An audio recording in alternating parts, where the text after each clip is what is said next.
My husband and I were on vacation with some friends, and I'd missed my alone times with God, just the two of us. So one morning I got up before everyone else. I fixed a hot cup of coffee, and I snuggled in a blanket in a cozy chair. It was just me and God. Well, I let my Bible just fall open to the middle, and it landed on Psalm 67:1. It said, "May God be gracious to us and bless us and make his face shine upon us." It was a great verse. Well, I took a sip of coffee, and then I looked out at the ocean through the sliding glass doors, and the sun was just barely coming up and peeking through the clouds. And then I saw it. It was like two holes in the clouds where the sun shone through, and they looked like headlights on high beam, just shining right at me.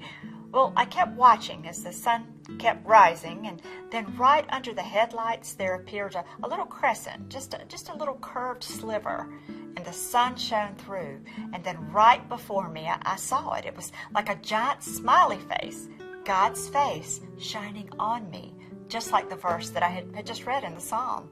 It was a holy grin. See, it wasn't enough that God wrote his love note to me on the page of my Bible. He wrote it in the sky too.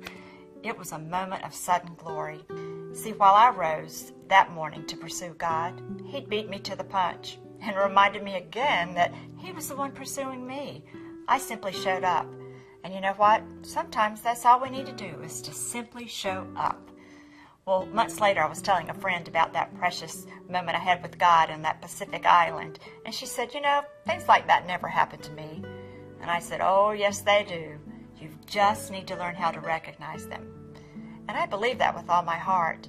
See, God's pulled out all the stops to reveal glimpses of his glory to you and to me. We just need to learn how to recognize them. And we're going to learn how to do that in a sudden glory, God's lavish response to your ache for something more.